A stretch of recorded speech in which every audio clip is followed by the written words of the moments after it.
Shikues të nderuar, ju përshëndes sërish. Jemi bashkë edhe në këtë hapësirë ku do të njihemi më gjërësisht me zhvillimet më të fundit, por thënë kjo zhvillimi kryesor të ditës së sotme ka qenë konkretisht sulmi i ndërmarrë nga Shtetet e Bashkuara të Amerikës dhe Izraeli ndaj Iranit. Një sulm që me orën lokale është realizuar për ditën e sotme rreth orës 8:15 të mëngjesit, por ne do të diskutojmë më gjërësisht se çfarë pritet të ndodhë edhe në vijim, çfarë ka ndodhur deri më tani dihet, por çfarë pritet të sjellë ky konflikt. Drejt për së drejti kam kënaqësinë të lidhem nga Turqia, nga Stambolli, konkretisht me gazetaren Sokol Brahaj.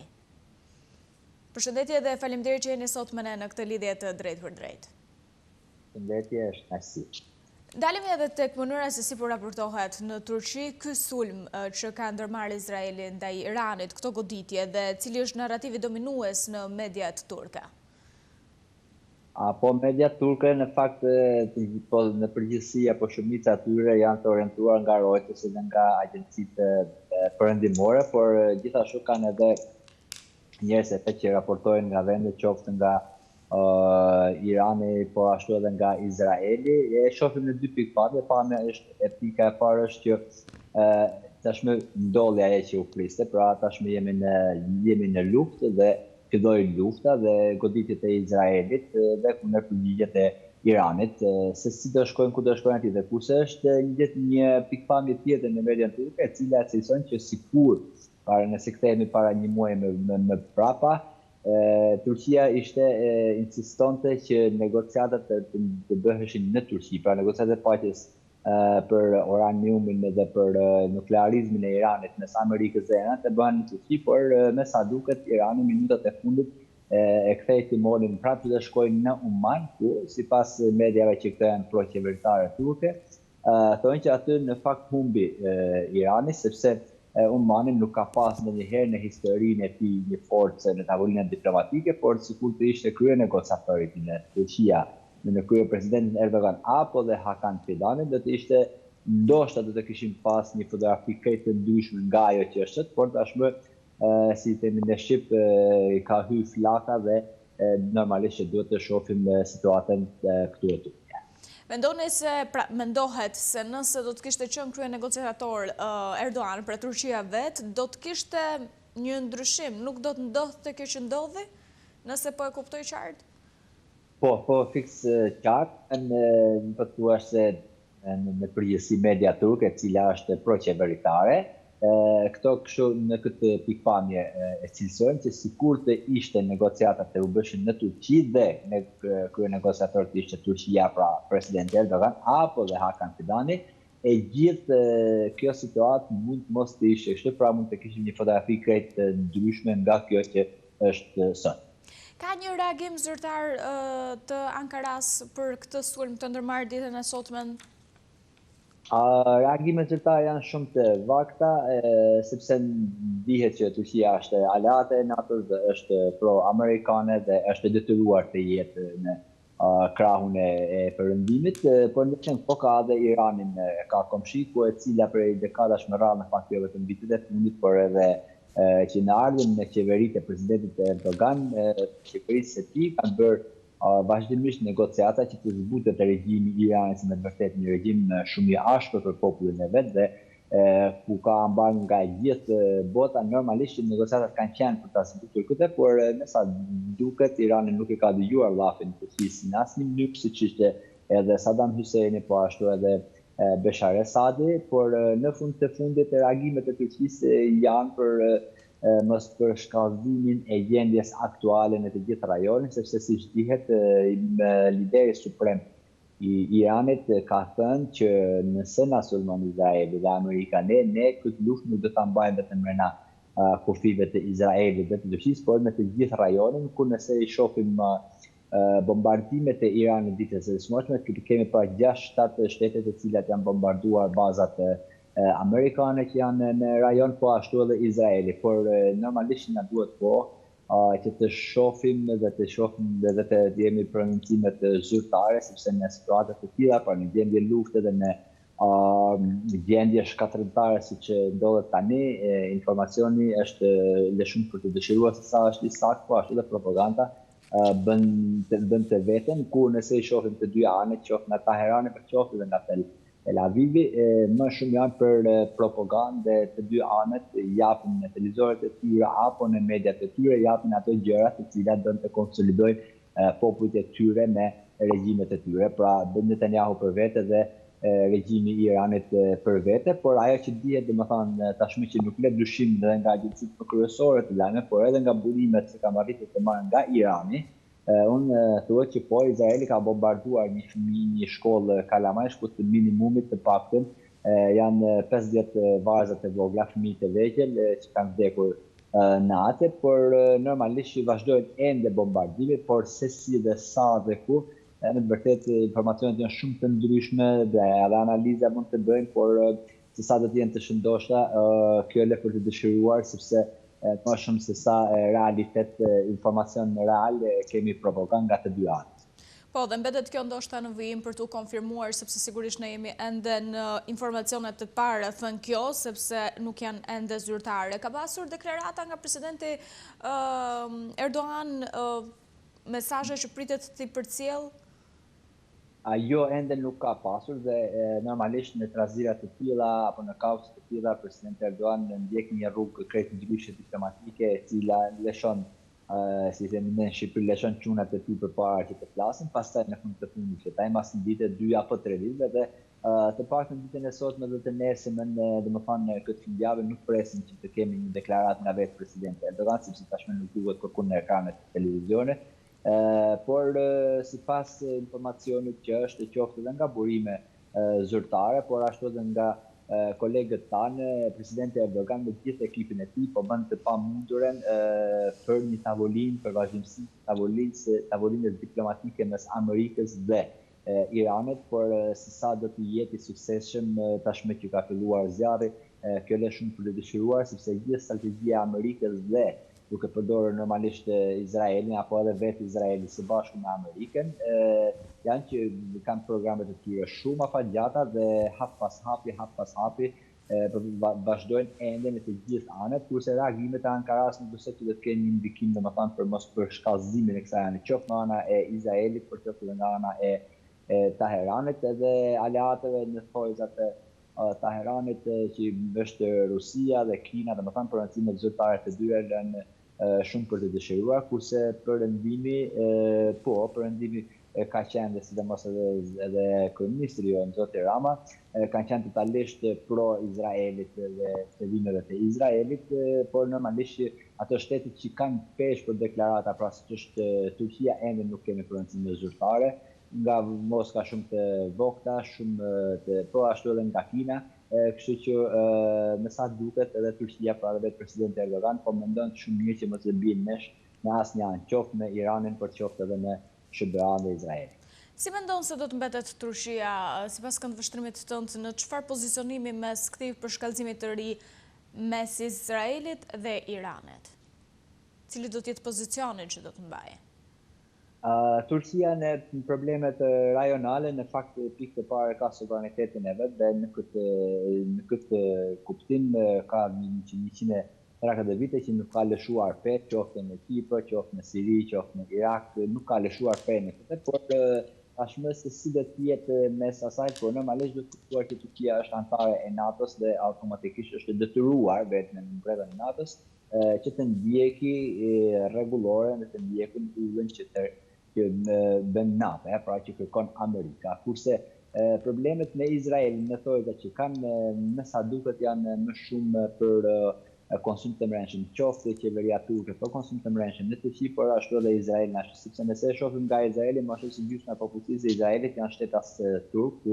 shumica e këtyre nuk votojnë qeveri ultranacionaliste dhe ultraraciste dhe gjenosid bërësi, siç është qeveria Benjamin Netanyahu, dhe kanë si të menduajnë me topa me njëri tjetrin. Po ashtu edhe Erdogani për të konsoliduar vetë masat e tij dhe për votuesin e tij, automatikisht e përdor edhe atë shkopin e Izraelit, pra domethënë Izraeli, Gaza, Xhamia, Jeruzalemit e të tjera, por nësa e shohim për çështjen aktuale që tashmë pasivisht po vjen edhe rradha ke Iranit, që me sa duket do të kemi një shkatërim total të Iranit, siç ishte Siria apo dhe Iraku në dekadat e kaluara, atëherë Turqia do të shohim interesat e veta, siç ishte në Siriku, e cila bërë një zonë tampon disa kilometra në kufi, në tokat e Sirisë, nëse një përshkallëzim apo dalje nga kontrolli totalisht i shtetit iranian, Turqia do shohin interesat e veta, por edhe një faturë më të madhe se të gjitha shtetet plus popullit të Iranit normalisht, por pas atyre është Turqia, sepse edhe në Irakun, por edhe në Sirinë, Turqia ka paguar fatura miliarda euro për njerëzit që vinë ikun nga luftra, sepse janë komshi, plus kësaj shtohet edhe e gjithë ajo popullata që është me origjinë turke në Iran, ku bëhet fjalë domethënë 13 milion deri 40 milion, nuk dihen shifrat reale. Po ashtu Turqia do të ketë kujdes dhe besoj që edhe në vitin e sotme ka kujdes edhe për rëndësimet zyrtare që janë bërë të organizatave në thojza terroriste që i quajnë Turqia, që janë PJAK dhe organizatat terroriste kurde që janë në Siri dhe në Irak, që ata vendosin 6 organizata nga këtë fillim javë vendosin që të shkojnë të luftojnë kundër regjimit të Iranit, pra edhe të shpallin mund të quaj një autonomi apo një shtet të vetëm në kurd, dhe Turqia normalisht në ta do të jetë shumë e kujdesshme dhe besoj që edhe ushtria për inteligjenca turke ka filluar të ndërmarrë hapat e duhura kundra kësaj, pra për të mbrojtur sovranitetin e vet, por se për një ndërhyrje në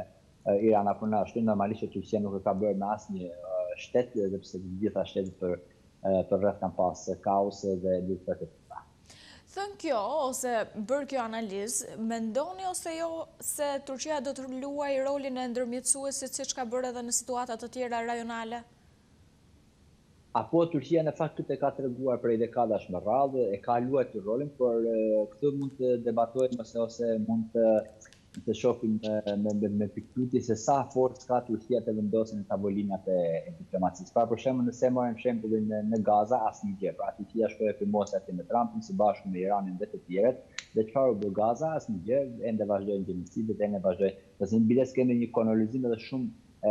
më të madh të Izraelit në pjesën e Palestinës tjetër. E para, e dyta, në Siri çfarë bëri Turqia, dhe pse Trumpi flet fjalë shumë të bukura dhe shumë të mira për Turqinë dhe zotin Erdogan, çfarë arrit të bënte aty, po të thuash jo, ama ajo që për këtë pjesës kryesore, domethënë sovranitetin e Turqisë, normalisht që Turqia është e fortë. Kurse më falni, në luftën e Rusisë-Ukrainës është vetëm një shtet që ka arritur si antar i NATO-s në atë kohë, që ka arritur të ulë disa herë diplomatët e Ukrainës dhe të Rusisë, qoftë në Istanbul dhe në Antalya, të bëjë shumë marrëveshje që nga drita dhe ndrimi i pengjeve të tjera, por forca e Turqisë në diplomaci, pra për të përgatitur tavolinën dhe të përvendosur o kështu ose s'ka, në sa duket Turqia nuk e ka. Është një forcë e madhe, është një forcë një aleate shumë e rëndësishme e NATO-s, është një forcë ushtarake, po zgjeron, po zhvillon, po shumon edhe prodhimin e Made in Turkey të industrisë së mbrojtjes. Kjo është tjetër, por ama pse i ka të gjitha këto, në sa duket Turqia nuk e ka atë forcën e vet, për shembull siç e ka Franca apo Gjermania apo Anglia, që të vendosit për diçka. Dhe kur bëhet fjalë domethënë për interesat amerikane, tashmë dinë të gjithë që Trumpi nuk pyet asnjëri të gjallë në këtë botë, vetëm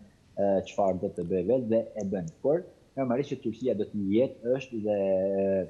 për të krijuar, mund të themi, apo për të zhvilluar përsëri tavolinën e diplomacisë, por forca duhet, ata që bëjnë mbledhin tavolinat e rrumbullakta duhen të jenë të fortë. Për shembull ishte Omani, dhe ja, Omani dje hiku dje, mos gaboj, po iku ministri jashtë në Omani direkt në Washington, sepse vinte plani që të fillonte sot, ma thot mendja mua. Dhe tha Irani u dorëzoi me të gjitha, domethënë me bombat balistike, me uraniumin, me të gjitha, por nuk më lërë me thënë nuk ja vari askush, pra duhet me qenë i fortë. Nëse je i fortë, atëherë të dëgjohet fjala. Kurse kështu është në maksimumin e bën Turqia, kurse nga ana humane, qoftë në Ukrainë apo në Gaza apo në Siri, po Turqia është një shtetet më të mëdha që jep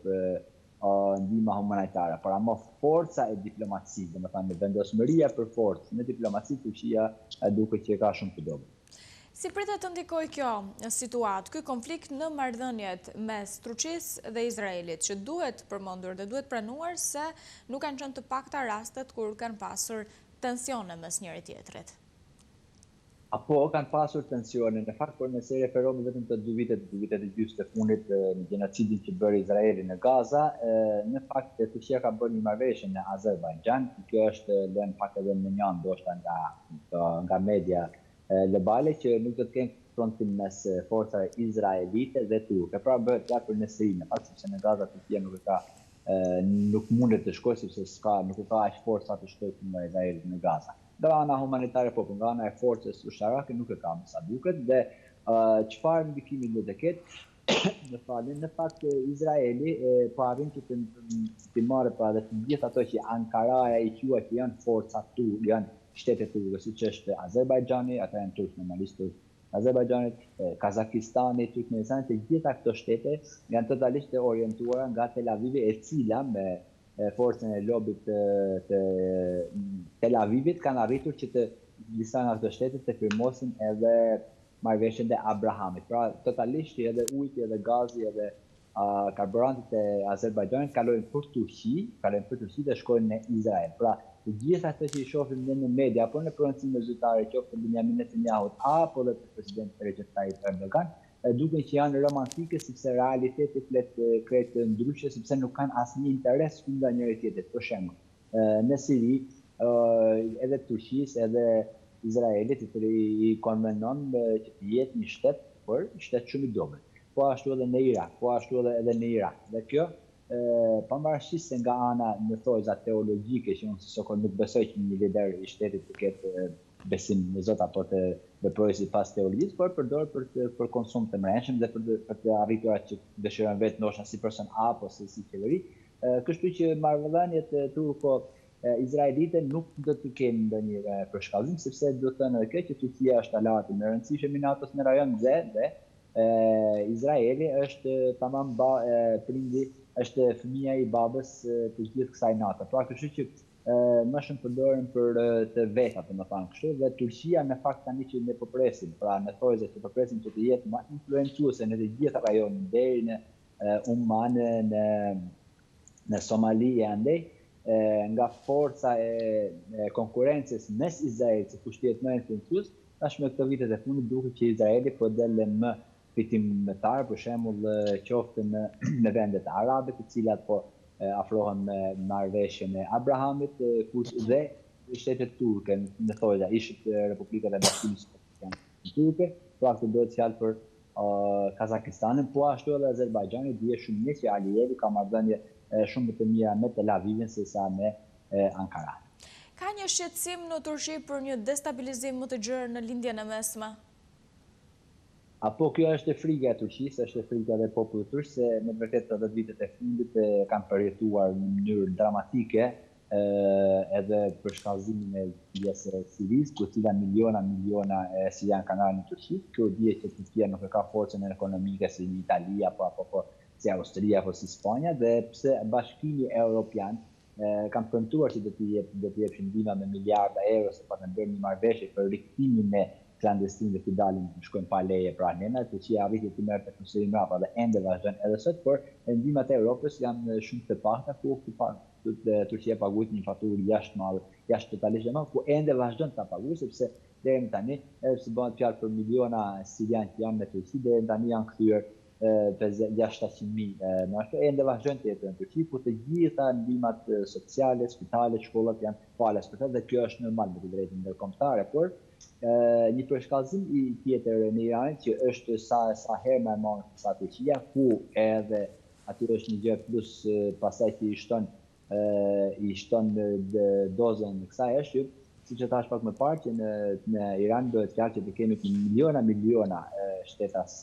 iranian, por që janë me origjinë turke, siç quhet në Iran Azerbajxhani i Veriut, ku bëhet fjalë për 12 milion deri në 30-40 milion, pavarësisht se shifrat normalisht në regjime të tjera shumë e vështirë, sepse janë kaq fikse, por janë të fiksuar në fakt për një përshkallëzim të saj, por nëse shohim geostrategjinë globale, kjo është një projekt i Amerikës, në vërtet i tregon për shkallëzimin në shumë rajone, sepse nuk është thjesht vetëm një luftë që po bëhet me Iranin, por në të njëjtën kohë për gjithë ato armë që ka sjell Amerika, këto 2 javë, 3 javët e fundit me gjirin për sik, me MSD dhe këtej, me të vërtet janë shumë të mëdha për edhe jo vetëm për Iranin, por edhe për të gjithë Rusinë, kështu që me sa duket përshkallëzimi do të jetë nëse vendet e rajonit, pra Irani, Rusia, Kina nuk do të jenë së bashku për të bërë diçka, normalisht që Turqia është antare e NATO-s dhe duhet thënë që kjo vepron me anën e NATO-s dhe jo të organizatave apo të tjera. Çfarë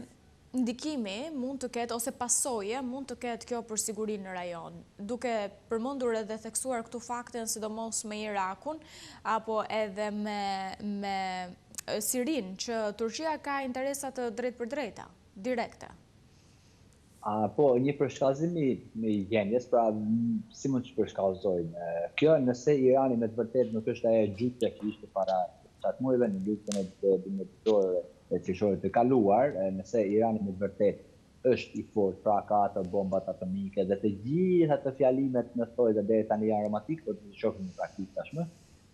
që lideri suprem Hamanei, Ayatollah Hamanei, tha që si themi me Shqip, do ta kalli me gjithë zonën, pra nëse me të vërtet do të arrisin Irani që të gjuajtë që të eliminoj, të bombardoj të gjitha bazat amerikane që nga Iraku, në Siri, në Katar, të ta eliminoj Izraelin, më thënë jo si shtet, por Haifën, në portin e Haifas, aeroportet, gjendet strategjike të Izraelit, atëherë do të kemi një përshkallëzim, por a do ta ketë Irani të fortë, në fakt këtë ta thënë që kam edhe në luftën ndërmjetësore, por nuk ishte një luan i cili ishte kartoni. Dhe tashmë çfarë do të bëjmë Izraeli? Përshkallëzimi i kësaj gjendje është sepse pavarësisht se Amerika ka bërë strategjinë vet, edhe Izraeli, sepse ata në asnjë mënyrë nëse shohim të 3-4 dekadat e fundit nuk futen në asnjë luftë kur nuk janë të sigurt që do ta fitojnë. Nëse janë të sigurt, as Izraeli as nuk futen në luftë, por është një gjë tjetër që realisht lufta mbi letra është krejt tjetër kurse kur të vitet në fushë ndodha krejt tjetër. Pra tashmë që është vit lufta në fushë, pra ka filluar lufta, Irani a me të vërtet ka diçka që të japi apo të minoj, të bombardoj nga Lincoln apo anije tjera avion mbajtësit e Amerikës, atëherë mund të shkatoj. Por me sa duket, domethënë edhe shumë herë, sepse ka 5-6 orë që ka filluar lufta dhe reagimet dhe kundërpërgjigjet e Iranit, paktën sa janë, ta shohim për burime që vinë nga zonat, në vërtet që janë simbolike, pra janë sikur kanë qenë më përpara, kështu që një përshkallëzim i gjëri i kësaj nuk kemi, sepse Rusia në radhë të parë nuk ka asnjë lloj shansi që ta ndihmojë dhe nuk ka edhe forcën për ta ndihmuar. Po ashtu edhe Kina. Nëse kush do ta përshkallëzojë gjendjen, vetëm do të përshkallëzojnë vetëm Irani. Dhe Irani, nëse i ka ato bombat në pas, dhe ato bomba do t'i përdorë, ku Ayatollah Khamenei foli para 2 ditë, dhe tha që po nëse është fjala, atëherë është fjala për liri o për vdekje, dhe ne do të përbëjmë të gjitha çfarë kemi në dorë. Dhe ministri i punëve të jashtme të SSH me një prononcim të shkruar, sepse ka edhe dyshime që është vrarë nga bombardimet e Izraelit në sotme, nuk është ende zyrtare, por në një shkrim i televizionit nga Iran tha që po tashmë ne të gjitha armët tonë do të përdorin kundra Izraelit dhe bazave amerikane. Nëse këto përdoren dhe me të vërtet që do ta shohim pra në orët në vijim apo në vitet në vijim që do të eliminohen bazat amerikane, anijet amerikane, vende strategjike të Izraelit, do të kemi një përshkallëzim, por nëse Irani nuk e ka këtë punë, jo, do të jetë se lufta ndërmjetësore, mund të zgjasin ndoshta, mund të mbarojë nesër, mund të zgjasin një muaj, mund të zgjasin edhe më shumë. Por nëse Irani ka forcën, do të kemi përshkallëzim. Për ndryshe jo, por duke referuar edhe strategjisë amerikane dhe izraelite, në fakt që me 11 shtatore mbrapa, ata asnjëherë nuk kanë tentuar, nuk kanë shpallur një luftë apo nuk kanë gjuajtur një bombë dikun ku e kanë pa qenë të sigurt që do ta fitojnë. Ka rrezik që mund të përfshihet edhe Turqia nëse do të ketë një përshkallëzim ushtarak, në një përfshirje ndoshta edhe indirekte. Po, në fakt është, sepse edhe Turqia është antare e NATO-s dhe bazat amerikane në Turqi janë, pra kemi shumë bazë amerikane të cilat të dihen, domethënë janë zyrtare. Bazat e NATO-s janë tjera, bazat amerikane në Turqi janë tjera, dhe në prononcime zyrtare, ku për shembull orët e mëngjesit, deputet nga opozita i thoshin presidenti, bëshin thirrje presidenti Erdogan dhe kryetarit të parlamentit që hajde të mbyllim në parlament që mos t'i hapin bazat amerikane për të sulmuar Iranin, por asnjë përgjigje nuk kemi nga qeveria turke, as nga presidenti, as nga presidenta dhe as nga Ministria e Punëve të Jashtme dhe Ministri Hakan Fidan. Pra, nëse kjo përshkallëzohet, pra dhe Amerika përdor bazat amerikane për sulme ndaj Iranit, atëherë edhe Irani, siç bëri tashmë ditën e sotme me Katarin apo me vende të tjera, pra ku ka baza amerikane, mund të lëshojnë nga ato prerrat balistike apo interkontinentale që i ka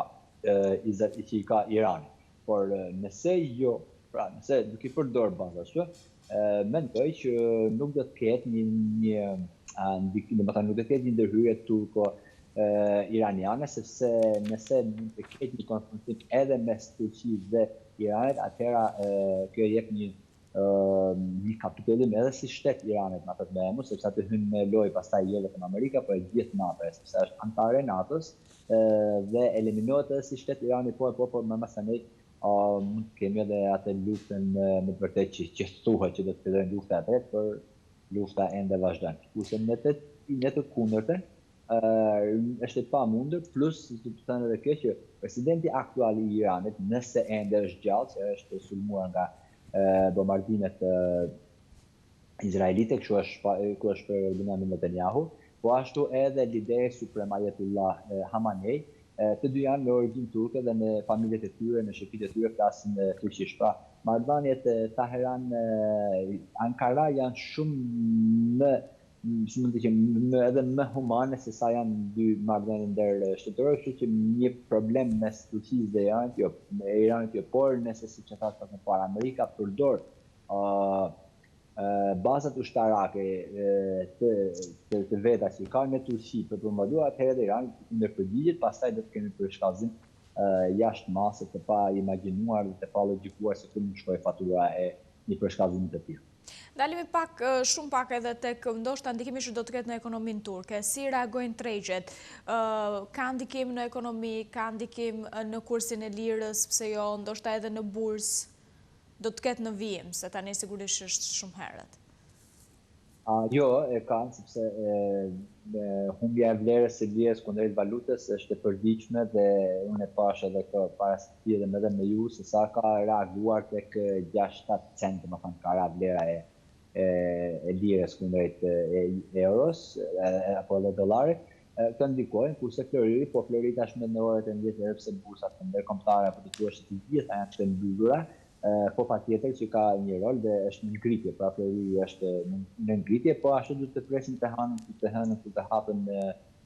bursat ndërkombëtare, po ashtu që shohim edhe reagimet apo edhe në kohë edhe forcën e Iranit që në vërtetë do ta mbylli mushtritën e Hormuzit apo jo, si do të fluturojnë çmimet e karburanteve, domethënë të Brent petrol. Do të presim të, por normalisht këto kanë ndikime jo vetëm thjesht në ekonominë e Turqisë, por në ekonominë globale, kurse në ekonominë turke patjetër që kanë një ndikim edhe shumë më të shpejt në fakt, edhe jo avash, por edhe shumë më të shpejt, sepse dita ditës Turqia ka probleme jetike me inflacionin, e cila biles edhe Banka Qendrore e Turqisë para 10 viteve ja arriti ta riupdatojë përsëri parashikrimin e inflacionit në fund të vitit, kur kishte 14-15% dhe bërë 28 apo 32%. Pra, ka problemet jetike të ekonomisë së saj dhe kaoset e tjera në rajon automatikisht që krijojnë probleme në të gjithë sektorët e ekonomisë turke, por ashtu edhe në humbjen e vlerës së lirës turke, sepse turqit kanë një traditë tjetër të cilët çdo familje me patjetër një investim qoftë 10.000 lekë të vjetra apo 100.000 lekë të vjetra në muaj, ato i blejnë flori dhe kjo është një traditë në fakt jo e Turqisë moderne, por është me shekuj të tërë, i cila çdo familje e vetmja gjë, familje turke, vetëm gjë që i beson që nuk do të humbin vlerën është vetëm floriri dhe kundrejt floririt normalisht edhe vlera e lirës turke vjen duke rënë. Tashmë kemi euron, e kemi me 51.85, e shoh tani live, ku të hënën pasi të hapet edhe bursa BIST i Istanbulit, pra bursa e Istanbulit, do të shohim si do të jetë reagimet, plus që do të presim edhe prononcime zyrtare qoftë nga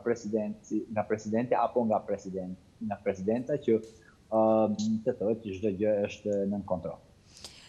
Sa i madh mendoni se është rreziku që ky konflikt të përshkallëzohet edhe në një përplasje me të gjërë rajonale, me aktorë të tjerë si Shtetet e Bashkuara të Amerikës për shembull ose Rusia? Po nëse Irani me të vërtetë, si që mundova ta them edhe pak më parë, nëse Irani me të vërtetë i ka bombat e forta, i ka bombat balistike, i ka ata shahadet e gjithë ato lloj të bombave që unë nuk jam ekspert i tyre, por nëse të gjitha të ka dhe me të vërtetë ja arrin të dënoj për Amerikën, ta godasë Amerikën, të godasë anijet aeroplanbajësit të Amerikës, të godasë Haifen, portin më të rëndësishëm të Izraelit, kryeqytetin e Izraelit, po ashtu edhe të bazat që ka për rreth qoftë në Oman, në Katar, në të vendet të ndryshme të Amerikës, në Irak, në Siri, nëse kjo arrin të bëjë, pra edhe kjo, atëherë do të kemi një përshkallëzim të madh. Por në fakt edhe vetë brendësia kësaj më sa e shohim faktin deri më tani, do ta shohim në vijim, por faktin deri më tani unë e analizoj apo e mendoj që është një program shumë më i madh se sa Irani, sepse Irani u provoku, pra u di kush është Irani, në fakt ende pritet që të ketë diçka Irani, por edhe në luftën dyjavore Irani u pasi çfarë është, u eliminuan të gjithë elitat, po asaj para disa muaj përpara luftës dyjavore, inteligjenca izraelite apo amerikane e arritën që të vënë në një helikopter të moshave të luftës së shtop presidentin, ministrin e jashtëm, njeriu më të rëndësishëm të atyre që predikojnë shenjë që quhet vaiz në atje, dhe prefektët më të rëndësishëm dhe eliminuan të gjithë në një helikopter ku vetë Irani, teknologjia e fundit e Iranit e cila ka të përkrahjen totale të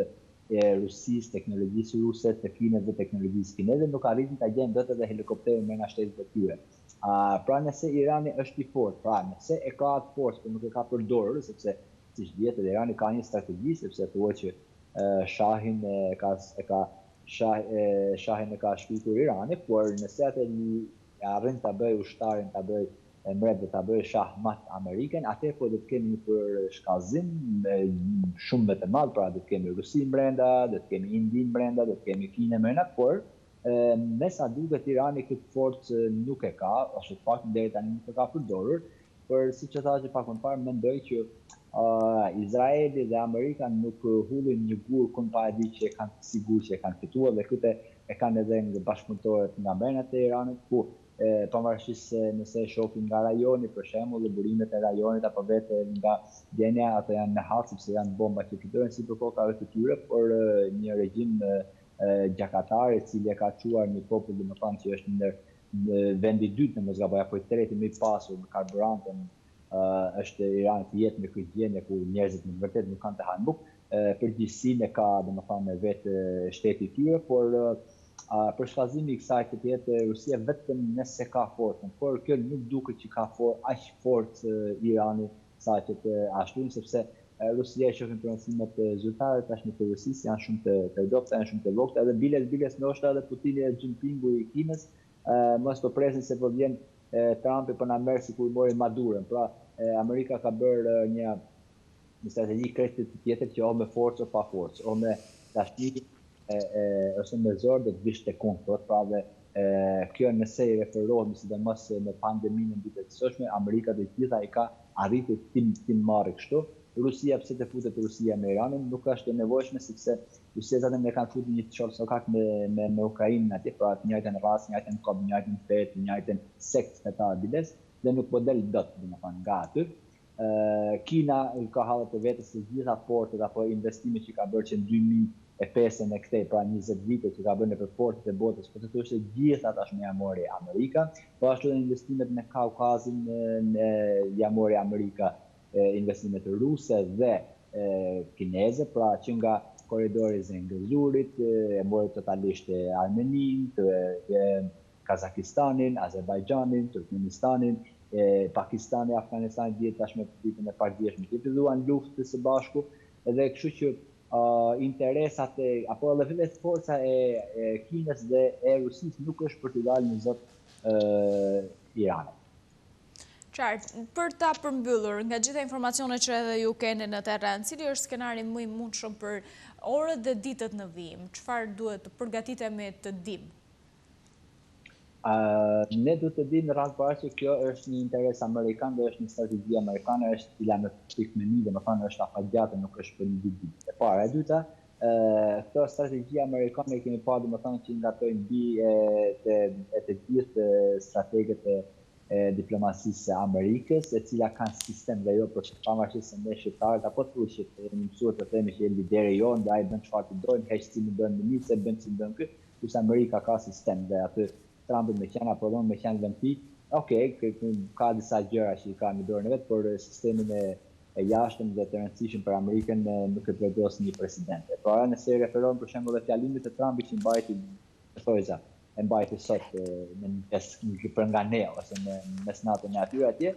nuk i ngriti një herë syt për të parë kamerat parave të me lexojë si një kalama 5 vjeçë, më thënë kanë dhënë të gjithë aty me lexojë tani. Se vendoset të tjerë, sepse kanë sistemet, ata dhe nuk kanë thjesht. Kurse e dyta pse erdhi sot nuk ishte dia apo nuk ishte paseditit, po do të ta shohim totalisht në politikat e mbrëmshme të këtyre shteteve, e cila Amerika tashmë ka zgjedhjet në nëntorin dhe kjo është shumë e rëndësishme, qoftë për qeverinë e sotshme, por ashtu edhe për opozitën. Nëse referohemi prapë te Izraeli nuk ka çfarë të bëjë tjetër, qoftë qeveria e tij, por qoftë edhe si shtet, domethënë sepse do të mbulojë të gjithë ato gjenocidin, krimet më makabra që ka bërë ndonjëherë që janë bërë në histori, ka bërë në Gaza tani, do të mbulojë me një gjë më të madhe, plus që ato kanë zgjedhje dhe Benjamin Netanyahu do të tjetë aty. Por a do të kemi një koalicion tjetër nga Amerikës? Jo, domethënë ditet në vijim, flitet po që do të kenë edhe disa dëme të rëndësishme Amerika e cila dhe si themi ne shqip domethënë nuk ka dasëm pa mish. E dyta, Irani do të duket totalisht dhe të gjithë forcat